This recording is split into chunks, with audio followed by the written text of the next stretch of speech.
द्यायला लावायचे आहे. एवढी काळजी मात्र सगळ्याच पालकांनी घ्यायची विद्यार्थ्यांच्या सुरक्षेच्या बाबतीत. यानंतर आजची जी सभा झाली या सभेच्या बाबतीत किंवा व्याख्यानाच्या बाबतीत जर काही पालकांना मनोगत व्यक्त करायचं असेल तर त्यांनी पुढे येऊन थोडक्यात आपलं मनोगत व्यक्त करायचं आहे.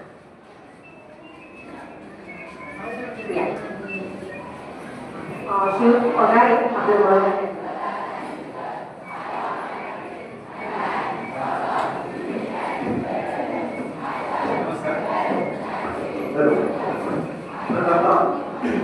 मनोगत व्यक्त विद्यालयाचे माननीय मुख्याध्यापक सर तसेच सुजात पालक या निमित्ताने आपल्या इथे यांनी वेळात वेळ करून आपल्याला छान मार्गदर्शन केलं असेल जोशी सर तसेच शिक्षक कर्मचारी सर्व सहकारी त्याचे आपण सहभागी पालक या नात्याने आपण सहभागी त्यांचे आभार मानूया.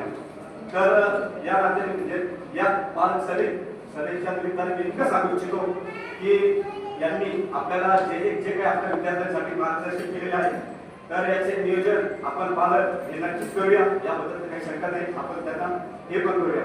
आणि मित्रांनो सांगायचं एकच आहे की आपण विद्यार्थी म्हणजे आपण फक्त मुलांना फक्त शाळेमध्ये पाठवतो तेवढंच कार्य करतो आपण. पण आपला विद्यार्थी जेव्हा इंजिनियर होतो, डॉक्टर होतो, एखादा अधिकारी होतो हे फक्त कोणामुळे ते केवळ फक्त शिक्षक वर्गांमुळे. आज त्यांचं सहकार्य त्यांचं ज्ञान आज ते सर्व पुस्तकी ज्ञान त्यांच्याकडे इतकं असतं ना की त्याचं खरंच आपण तंतोतंत पालन केलं पाहिजे. आपण फक्त शाळेत पाठवणं इतकंच कार्य नाही आपल्याला आपण सुद्धा एक कार्य आहे की आपल्याला आपल्या मुलांना घडवण्यासाठी आपण सुद्धा त्या ठिकाणी शिक्षक हे देखील आपण बनलो पाहिजे. हे बघा आताची परिस्थिती सध्याची परिस्थिती खूपच वाईट आहे. मी मान्य करतो आता आपल्याला बसायला सुद्धा वेळ नाहीये आपल्या परिस्थितीनुसार म्हणा किंवा काही नुसार.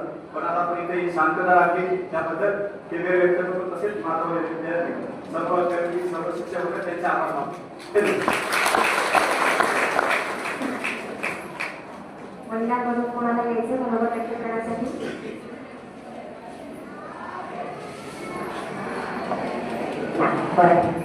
पहिलीच्या पालकांसाठी सूचना आहे. मीटिंग संपल्यानंतर पहिलीच्या शिक्षकांना भेटायचं. अफिडेव्हिटवर ज्यांच्या सह्या बाकी आहेत त्यांनी त्याच्यावर सह्या करायच्या आणि मगच आपल्या पालकांना घेऊन जायचं.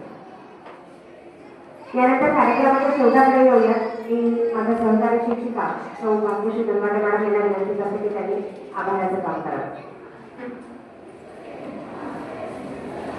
आजच्या या पालक सभेसाठी व्याख्याते म्हणून उपस्थित असणारे माननीय श्री तन्मय जोशी सर यांनी आपल्याला सृजन पालकत्व